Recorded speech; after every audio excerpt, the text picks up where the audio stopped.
नमस्कार दोस्तों। तो आज भी जो है हम लोग द हिंदू के आर्टिकल्स को डिस्कस करेंगे। तो आज दो आर्टिकल्स हैं एग्ज़ाम के पर्सपेक्टिव से इम्पॉर्टेंट।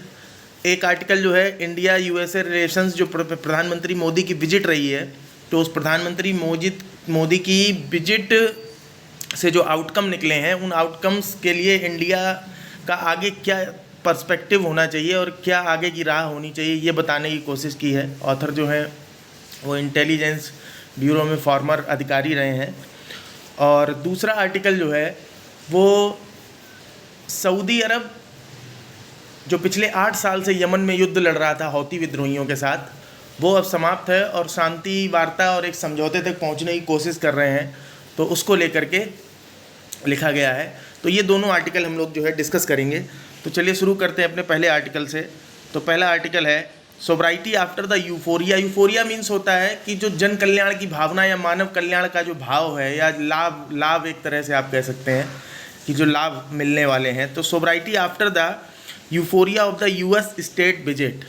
तो ऑथर स्टार्ट करते हैं कि अभी जो विजिट रही है प्रधानमंत्री की, इंडियन प्राइम मिनिस्टर की अमेरिका में, तो उससे जो लाभ की भावनाएं पनपी हैं या जो मानव कल्याण की भावनाएं पनपी हैं, अभी भी कम नहीं हुई हैं, अभी जो है उतनी ही चर्चा है। फिर उसके बाद कहते हैं कि सारी जो पूरी बात है वो ये है कि जो कुछ भी आउटकम्स निकले हैं, इंडिया उससे जो है काफ़ी खुश है। और लोग इसके बाद ये आश्चर्य कर रहे हैं कि क्या ये वही अमेरिका है जो पहले भारत को कठिन परिस्थितियों में सहायता नहीं करता था या फिर निराश कर देता था। तो ऐसी स्थिति में वो याद करते हैं पीछे से दो राष्ट्रपति अमेरिका के, एक है लिंडन बी जॉनसन और दूसरे Richard Nixon. Lyndon B Johnson 1963 में राष्ट्रपति थे अमेरिका के, और रिचर्ड निक्सन जो है वो 1971 में थे। और इन दोनों को याद करते हैं वो इस मामले में लेकर के, और कहते हैं कि 1962 में चीन के साथ जब भारत युद्ध कर रहा था, तो युद्ध के दौरान जॉनसन ने भारत को सहायता देने से मना कर दिया था। और दूसरा उदाहरण देते हैं निक्सन का, कि जब 1971 में भारत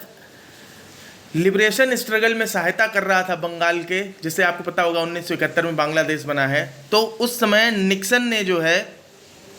1971 में सहायता देने से मना, तो मतलब सहायता की तो बात ही छोड़िए, अपनी खुद की जो है यूएस ने अपनी 7th फ्लीट जो है वो भेज दी थी बंगाल की खाड़ी में, ताकि भारत का जो प्रयास था उस समय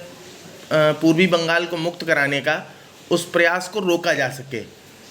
तो ये दो उदाहरणों से याद करते हैं कि किस तरीके से अमेरिका जो है वो भारत के एक समय खिलाफ रहा करता था। पर आज की जो अब जो विजिट हुई है, उस विजिट को एक नए अमेरिका के तौर पर देखा जा रहा है कि अमेरिका ने भारत को लेकर के एक नया स्टैंड लिया है। फिर उसके बाद अब जो इस समय विजिट हुई है उसके बारे में कहते हैं कि अब जो मैन्युफैक्चरिंग यूनिट्स लगाई जाएंगी इंडिया में, जैसे कि इंडियन एयरफोर्स के लिए फाइटर जेट बनाने का काम, F414 जेट का इंजन बनेगा यहाँ, तो जो जेट इंजन बनेगा उससे जो टेक्नोलॉजी ट्रांसफ़र होगा। इसके अलावा ICET यानी initiative on critical and emerging technologies को लेकर के भी जो भी प्रोडक्शन करेंगे, को प्रोडक्शन करेंगे, को डेवलपमेंट करेंगे, उसको लेकर भी जो टेक्नोलॉजी ट्रांसफ़र मिलेगा भारत को, तो वो भारत के लिए एक रिमार्केबल रिटर्न है। और इससे हो सकता है कि भारत का जो मिलिट्री और एरोस्पेस है,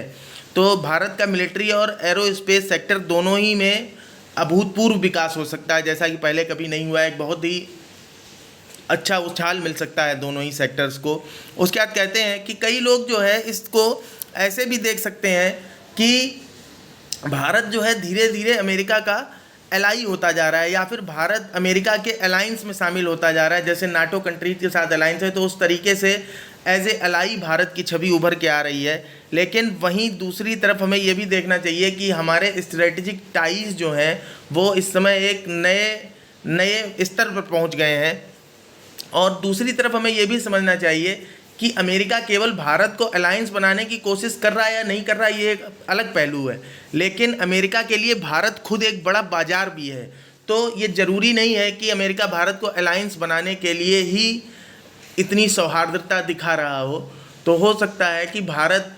अमेरिका के लिए जो इतना बड़ा बाजार है, और साथ में बाजार के रूप में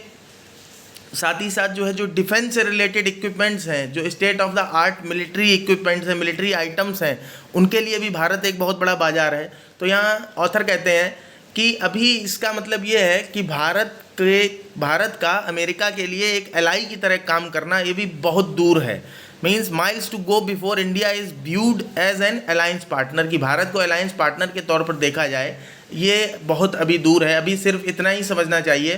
कि भारत जो है वो एक बाजार की तरह है अमेरिका के हथियारों के लिए। उसके बाद आगे कहते हैं कि फ़िलहाल जो भी हो, लेकिन जो भारत और अमेरिका के संबंध अभी नए उभर के आए हैं, वो संबंध भारत को एक नई वैश्विक स्थिति प्रदान करते हैं, और सिर्फ स्थिति ही प्रदान नहीं करते हैं, नई भारत के लिए जो है फेवरेबल प्रभाव भी पड़ेगा इन संबंधों का। उसके बाद जो है वो पिछली विजिट्स को और अभी की विजिट को तुलना करते हैं, पिछली 2 विजिट्स और उसके पहले की विजिट्स को कंपेयर करते हैं। तो वो कहते हैं कि हमारे जो पहले के प्रधानमंत्री जिन्होंने अमेरिका की यात्रा की है, तो उनकी किसी की अमेरिका की यात्रा सफल नहीं रही इस तरह से जैसे अब पिछले 2 प्रधानमंत्रियों की यात्रा सफल रही है। जैसे उदाहरण के लिए उन्होंने जवाहरलाल नेहरू की यात्रा, या फिर जो है इंदिरा गांधी जी की यात्रा, या फिर राजीव गांधी जी की यात्रा। तो कहते हैं कि इंदिरा गांधी तक जो भी भारत के प्रधानमंत्रियों ने यात्राएं की हैं अमेरिका की, तो वो कोई भी विजिट जो है वो इतनी सफल नहीं रही। पहली बार जो है सिद्धांत अमेरिका के कुछ टूटते नजर आए राजीव गांधी जी की यात्रा के दौरान, लेकिन उसके बाद जो मनमोहन सिंह और प्रधानमंत्री मोदी जी की जो यात्रा हुई है, इन दोनों यात्राओं से एक बहुत ही नए प्रकार के संबंध विकसित हुए। और इसको कहते हैं कि पहले जब मनमोहन सिंह जी ने यात्रा की है, तो उस यात्रा के दौरान आप देखेंगे कि 2005 में आप देखेंगे इंडिया यूएस रिलेशंस में हम लोगों ने जब पढ़ा था, तो उसमें कितने सारे जो डायलॉग फोरम्स थे या कितनी सारी मैकेनिज्म थी, वो 2005 में ही इंडिया और यूएसए के बीच में साइन होती हैं। दूसरा सबसे बड़ी बात ये कि 1974 में भारत ने जो है जब अपना पहला न्यूक्लियर टेस्ट किया, ऑपरेशन स्माइलिंग बुद्धा, या उसको ऑपरेशन हैप्पी कृष्णा बोलते हैं, तो ऑपरेशन स्माइलिंग बुद्धा के बाद जो सैंक्शंस लगे थे, तो उन सैंक्शन से लगने के बाद एक तरीके का भेदभाव सा होने लगा था भारत के साथ वैश्विक स्तर पे। तो कहते हैं कि 2005 में मनमोहन सिंह की विजिट के बाद में वो एक तरीके से जो भेदभाव था, जो अपार्थाइड था, वो भारत के साथ ख़त्म हो गया। जो न्यूक्लियर अपार्थाइड था, मीन्स जो न्यूक्लियर कम्युनिटी के बाहर रखा हुआ था जिस तरीके से, तो वो चीज़ भारत के साथ 2005 की प्रधानमंत्री मनमोहन सिंह की विजिट के साथ ख़त्म हो जाती है। और जो इंटरनेशनल एटॉमिक एनर्जी एजेंसी है, इंटरनेशनल एटॉमिक एनर्जी एजेंसी के साथ में इंडिया स्पेसिफिक सेफगार्ड्स एग्रीमेंट के तौर पर भारत को इंटरनेशनल एटॉमिक एनर्जी एजेंसी के इंस्पेक्शन से कुछ रिलीफ मिल जाती है, और ये छूट मिलती है कि भारत अपने कुछ सिलेक्टिव रिएक्टर्स को nuclear purpose, civil nuclear purpose के लिए इस्तेमाल कर सकता है। और उसमें IAEA जो है वो अपने जो सेफगार्ड मेजर्स हैं उनको पूरी तरीके से लागू करने के पीछे नहीं पड़ेगा। तो इस तरीके से 2005 की मनमोहन सिंह की विजिट सक्सेसफुल रहती है। वहीं दूसरी तरफ कहते हैं कि NPT से दरकिनार करके भारत को ये जो सिविल न्यूक्लियर डील जो हुई IAEA के साथ में, तो ये एक बहुत ही महत्वपूर्ण समझौता रहा। उसके बाद आगे जो है प्रधानमंत्री मोदी की यात्रा को लेकर के भी आप देख रहे होंगे, टेक्नोलॉजी के ट्रांसफ़र को लेकर के, या फिर को प्रोडक्शन को लेकर के, या फिर को डेवलपमेंट को लेकर के। आपने देखा होगा जनरल इलेक्ट्रिक्स जो है वो भी इन्वेस्ट करेगी, सेमीकंडक्टर फैसिलिटीज़ को लेकर भी जो है अमेरिकाई कंपनियां इन्वेस्ट करेंगी, भारत की भी 1-2 कंपनियां जो है अमेरिका में इन्वेस्ट करेंगी। तो इस तरीके से प्रधानमंत्री मोदी की विजिट के दौरान जो है बहुत सारे ऐसे समझौते हुए हैं जिससे भारत की इकोनॉमी को बूस्ट भी मिलेगा, प्लस डिफेंस सेक्टर में प्रोडक्शन भी मजबूत होगा, प्लस हमें जो है बहुत सारे फील्ड्स में टेक्नोलॉजी ट्रांसफ़र की भी बहुत से पहलू मिल जाएंगे, जिससे हम आगे अपने विकास को और ज़्यादा आगे तेज़ी से बढ़ा सकते हैं। लेकिन इसके बाद ऑथर कहते हैं कि अगर हम अमेरिका के इतिहास को देखें, तो अमेरिका का जो भी व्यवहार रहा है दुनिया के अन्य देशों के साथ या भारत के साथ, तो ऐसे इतिहास के पन्नों से भारत को सीख लेना चाहिए और सतर्क रहना चाहिए। और हमेशा ये ध्यान रखना चाहिए कि कहीं USA जो है भारत को वास्तव में अपना एलाई तो नहीं बनाने की कोशिश कर रहा है, और साथ में ये भी ध्यान रखना चाहिए कि अमेरिका जो है किस तरीके से अपनी प्रायोरिटीज़ और अपने फ्रेंड्स को चेंज करता है वर्ल्ड के सिनेरियो में। और ऑथर कहते हैं कि भारत जो है ऑकस पैक्ट की तरह अमेरिका का एलाई कभी नहीं हो सकता। ऑकस जो है ये यूएसए, यूके और ऑस्ट्रेलिया, इन तीनों का जो है एक डिफेंस अलायंस है, एक मिलिट्री टाई है, एक तरीके से आप कह सकते हो। इसके अंतर्गत क्या है कि अमेरिका के लिए जो है कुछ सबमरीन्स बनाई जा रही, शायद 12 या 16 सबमरीन्स हैं। तो न्यूक्लियर सबमरीन्स जो है वो ऑस्ट्रेलिया में ही प्रोडक्शन कर रहे हैं, तो जिसमें जो टेक्नोलॉजी है वो कुछ अमेरिका ने दे रखी है और कुछ फ्रांस ने दे रखी है। बाकी फ्रांस की एक नेवल कंपनी है, वो वहाँ पे न्यूक्लियर सबमरीन्स बना रही है ऑस्ट्रेलिया के लिए, ताकि इंडो पैसिफिक रीजन में सुनिश्चित की जा सके सुरक्षा। तो इंडो पैसिफिक रीजन में अभी एक तरीके से आप देखिए कि अगर मिलिट्री स्टेप आप लेते हैं किसी तरीके का किसी एरिया में, तो ये क्या टेंशन बढ़ाने वाला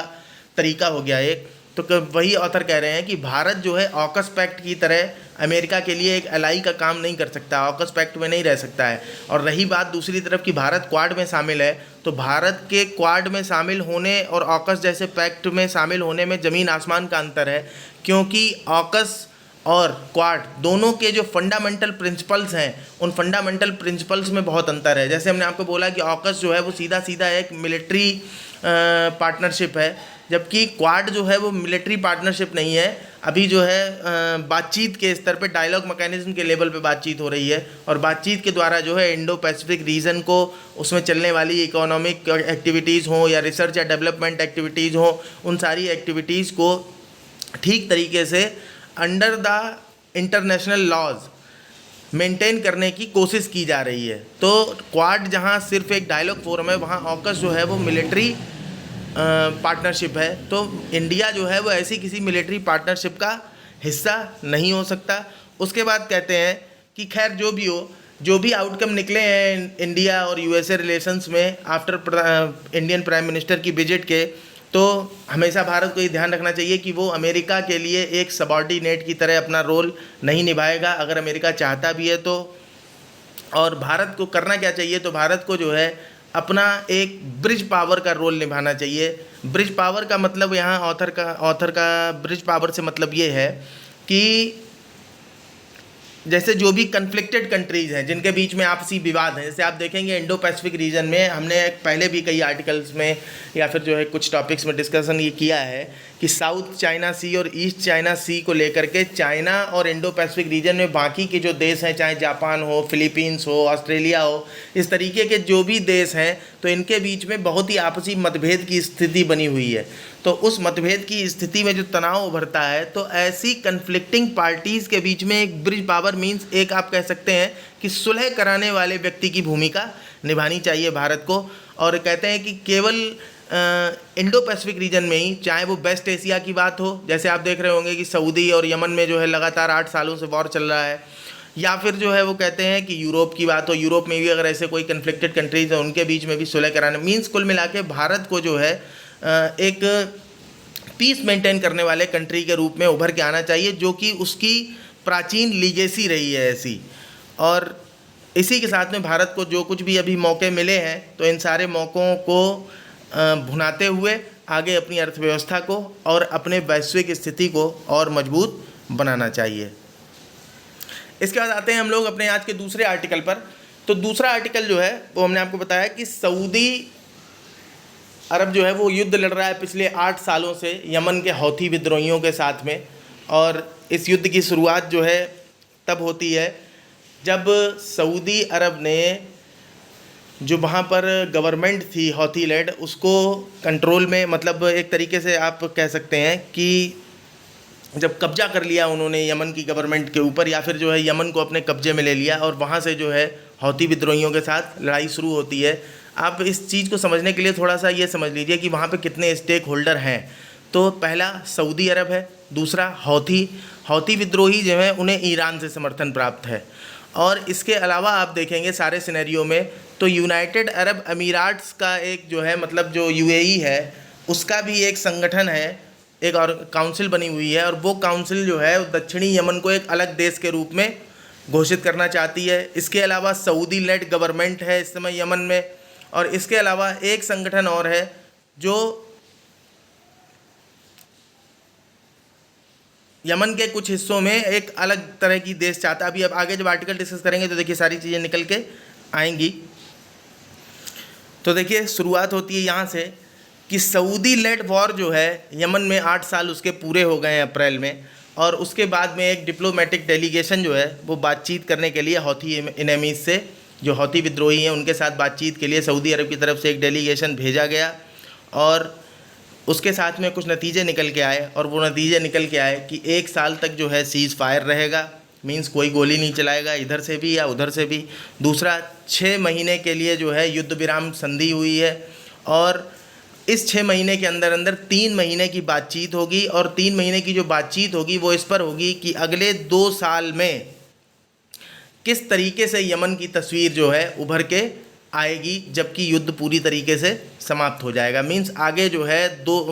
आगे जो है वो किस तरीके से यमन अगले 2 साल में अपने आप को रिफॉर्म करके या फिर किस स्थिति में आकर के दुनिया के सामने खड़ा होगा, इस तस्वीर को फाइनलाइज करने के लिए 3 महीने की बातचीत होगी। तीसरा जो निष्कर्ष निकला है वो ये निकला है कि सना एयरपोर्ट, जिसको जो है नाकाबंदी कर रखा था सऊदी अरब ने, और होदेया पोर्ट, इन दोनों को जो है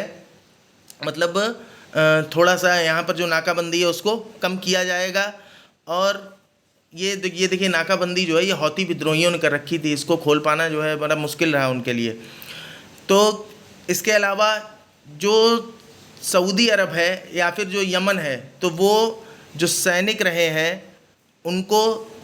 सैलरी पे करेगा। मीन्स जितने गवर्नमेंट ऑफिशियल रहे हैं हौथी विद्रोहियों की तरफ से, देखिए हौथी विद्रोही जो है अपने आप को वहाँ की सरकार की तरह ट्रीट कर रहे हैं, तो उनका कहना ये है कि जितने भी गवर्नमेंट ऑफिशियल्स हैं हमारे, उनको जो है आप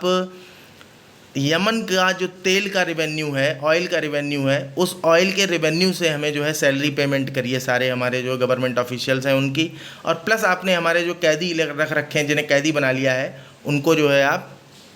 रिहा कर दीजिए, हम आपके रिहा कर देंगे। तो an immediate exchange of prisoners. इसके बाद ऑथर आगे कहते हैं कि देखिए कितना जो है डेथ एंड डिस्ट्रक्शन हुआ है यमन में। तो सऊदी अरब जो युद्ध लड़ रहा था उसने कुछ अरब देशों के साथ मिलकर के एक कोलिशन बनाया था जिसको वो खुद लीड कर रहा था, और उसने एक मिलिट्री ऑपरेशन को शुरू किया 26 मार्च 2015 को हौथीज़ को रोकने के लिए। और हौथीज़ जो हैं वो कौन है, तो वो शिया संप्रदाय से जुड़े हुए हैं, और शिया संप्रदाय से जुड़ा हुआ एक सैन्य गठबंधन आप इसे कह सकते हो, जो कि जैदी कम्युनिटी है वहाँ। तो उस जैदी कम्युनिटी का प्रतिनिधित्व करते हैं, और ये जैदी कम्युनिटी जो है वो ईरान के साथ में, मीन्स ईरान द्वारा समर्थित है। तो वही लिखा हुआ है यहाँ पे कि Saudi Arabia leading a coalition of some Arab forces had initiated military operations on 26 March 2015 to prevent the Houthis, a Shia militia representing the marginalised Zaidi community and aligned with Iran,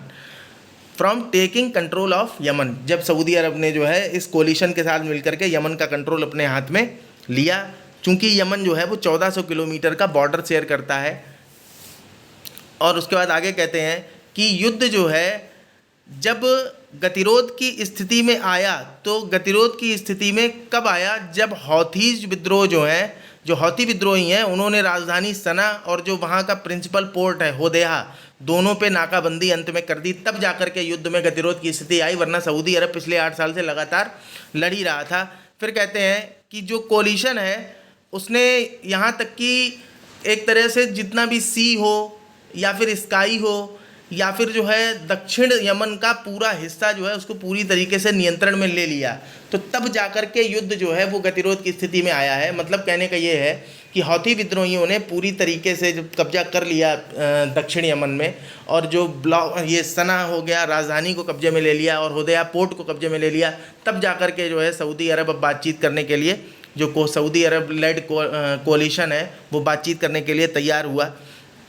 तो कहते हैं कि लेकिन इस सब में जो है कितना नुकसान हुआ है कि आप सोचिए 4 लाख लोग जो है वो मारे गए हैं, जिसमें से 85,000 बच्चे थे, और कई लाख लोग जो हैं उन्हें डिस्प्लेस होना पड़ा वहाँ से। और कह रहे हैं कि इस समय जो है यमन की स्थिति ये है कि वहाँ पर इतनी ज़्यादा ह्यूमैनिटेरियन क्राइसिस है कि 80% जो इसके लोग हैं, लगभग 2 करोड़ लोग, जिन्हें सहायता की ज़रूरत है, और 60 लाख लोग जो हैं भुखमरी के कगार पर हैं। ये स्थिति है इस समय यमन की। उसके बाद कहते हैं कि सऊदी अरब जो है जब बातचीत हुई, एक्चुअली क्या चाइना ने जो है बीच में सऊदी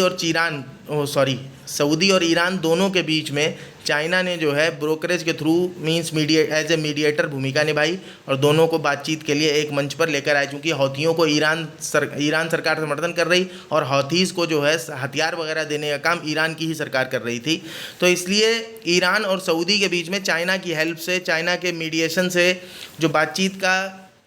की शुरुआत हुई, उस शुरुआत में ऑथर कह रहे हैं कि वहाँ पे सऊदी अरब ने जो है ये एस्टीमेट दिया कि हमारा $60 बिलियन जो है इस 8 साल के संघर्ष में ख़त्म हो गया। और अब ऑथर कहते हैं कि ये एस्टीमेट देकर के, चूँकि अब यमन में सहायता की ज़रूरत है,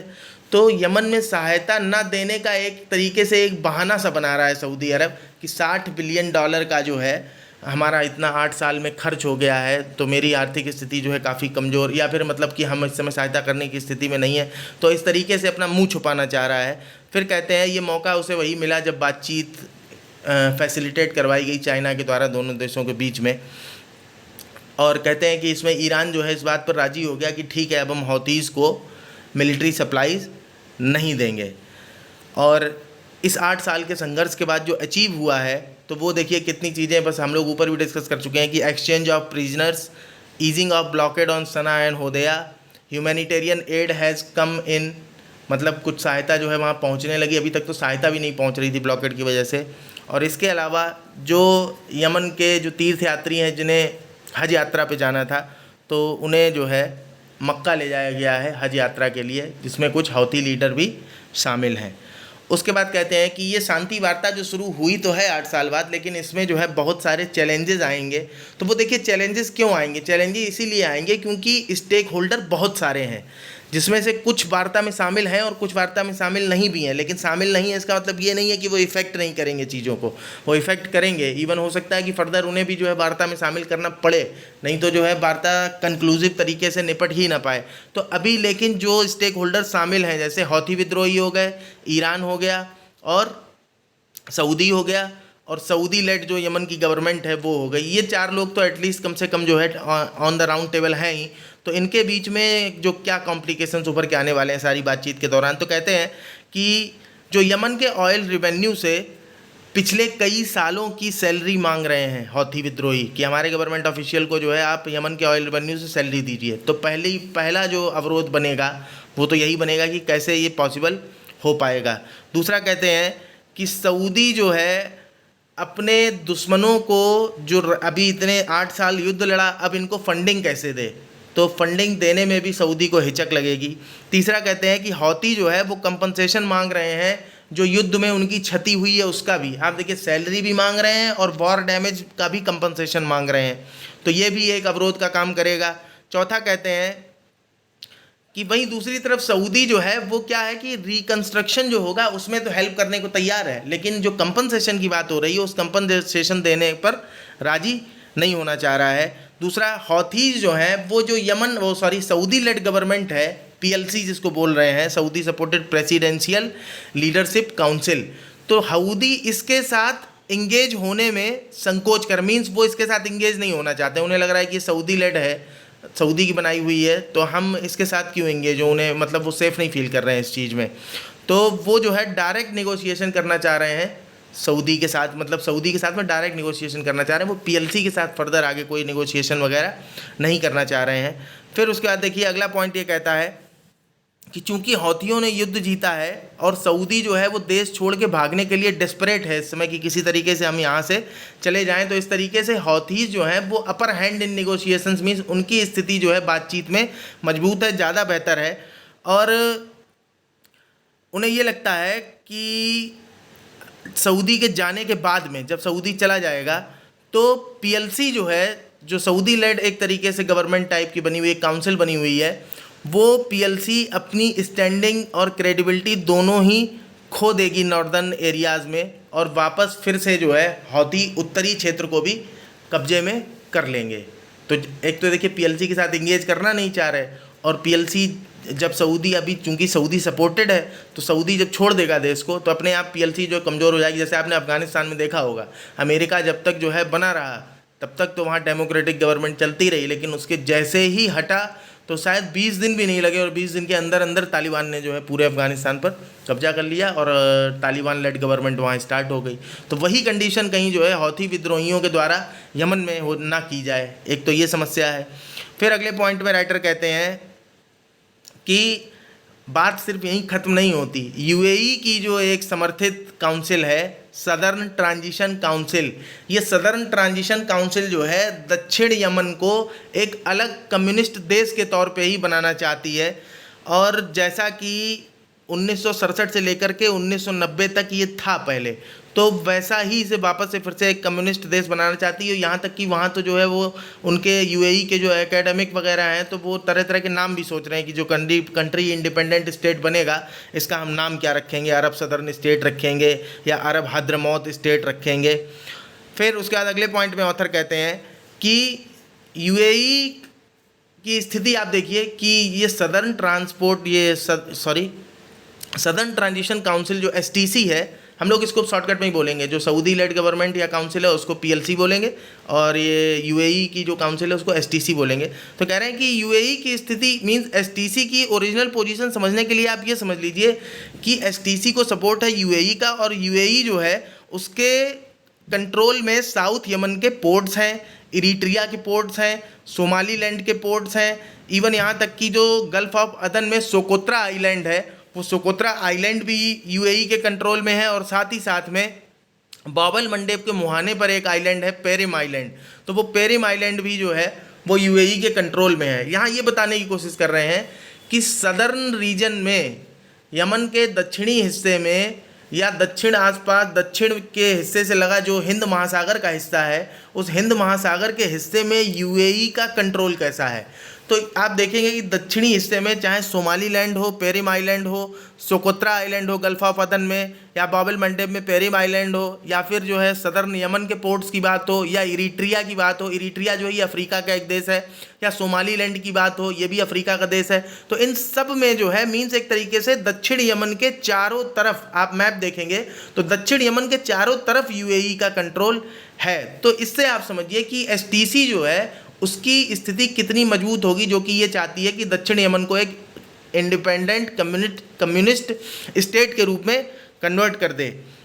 इसके बाद अगली प्रॉब्लम जो है वो ये है कि सऊदी अरब जो है वो एक संयुक्त यमन चाहता है, वो नहीं चाहता कि जो है दक्षिणी यमन टूट के फिर से कम्युनिस्ट इंडिपेंडेंट स्टेट में कन्वर्ट हो जाए। तो एक यूनाइटेड यमन चाहता है, लेकिन इसमें प्रॉब्लम क्या आ रही है और ऐसा ही चाहता क्यों है? चाहता इसलिए क्योंकि जो ये सदर्न रीजन के एरियाज हैं जैसे हद्रमौत हो गया या अलमहरा हो गया, तो हद्रमौत जो है वो 800 किलोमीटर का बॉर्डर शेयर करता है सऊदी अरब के साथ, जबकि अलमहरा जो है वहाँ से सऊदी अरब को एक ऑयल की पाइपलाइन मिल सकती है स्ट्रेट ऑफ होर्मुज के थ्रू। तो इसलिए सऊदी अरब ये चाहता है कि यूनाइटेड रहे अमन, क्योंकि अगर दक्षिणी यमन जो है अलग देश बन गया तो उसको जो ये फ़ायदे मिलने वाले हैं वो फ़ायदे नहीं मिलेंगे। दूसरा, अभी क्या एक ही देश के साथ सीमा लग रही, फिर दो फैक्टर खड़े हो जाएंगे जिनके साथ में सीमा लगेगी। तो इस तरीके से क्या है कि सऊदी ने भी एक काउंसिल को वहाँ पर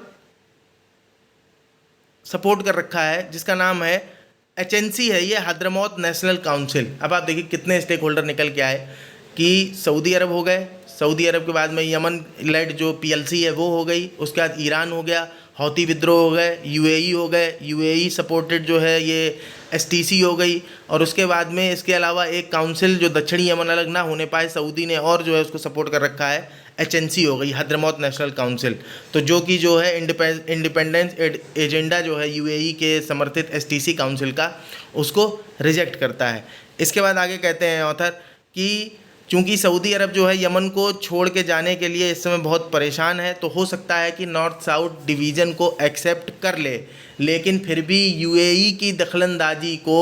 वो बर्दाश्त नहीं करेगा। यूएई को वो किसी न किसी तरह से किनारे रखेगा और ख़ुद जो है गल्फ़ ऑफ अदन और जो सदर्न एरियाज़ हैं उनको अपने कंट्रोल में रखना चाहेगा। मींस खुद ही जो है अगर बंटवारे से सहमत हो जाता है तो दोनों जगह जो कुछ भी स्थिति बनेगी उस बंटवारे की स्थिति में जो सदर्न रीजन के एरियाज़ हैं और जो अदन है उसको अपने कंट्रोल में रखने की कोशिश करेगा। उसके बाद कहते हैं कि another complicating feature is that कि सऊदी और ईरान के बीच में भले ही संबंध इस समय जो है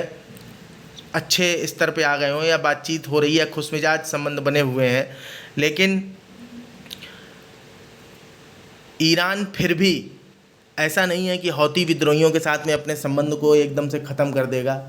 हौती विद्रोहियों के साथ ईरान अपने संबंधों को बनाकर रखेगा ही, ताकि जो है उसका प्रभाव यमन में लगातार बना रहे, और साथ ही साथ जो है जो लाल सागर है वहाँ से लगा हुआ, उस लाल सागर में भी इसकी प्रेजेंस बनी रहे। तो इस तरीके से जो है ये सारी समस्याएं उभरेंगी शांति वार्ता के दौरान। तो आगे देखिए कैसा क्या कंक्लूजन निकल के आता है। फिलहाल हमारा मोटिव कुल मिला के इतना था कि हम लोग एक बार जो है थोड़ा सिनेरियो समझ जाएं कि ओवरऑल वहाँ चल क्या रहा है, और इसके बाद लास्ट में ऑथर कहते हैं कि दस despite the cessation of hostilities, की शत्रुताएँ जो है समाप्त जरूर हो गई हैं, जो देश उलझे हुए थे इस वॉर में उनके बीच, लेकिन जो शांति और स्थिरता क्षेत्र के लिए ढूंढ रहे हैं सभी लोग, वो अभी इतनी जल्दी कंक्लूसिव वे तक नहीं मीन्स कंक्लूजन तक नहीं पहुंच पाएगी। इस तक पहुंचने का रास्ता अभी काफ़ी लंबा है।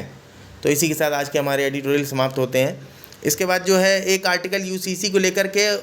आदिवासियों पर क्या प्रभाव पड़ेगा, इसको लेकर के एक काफ़ी बड़ी स्टोरीज ही है आज के पेपर में। तो देखिए प्रयास करेंगे उसको, अगर जो है आज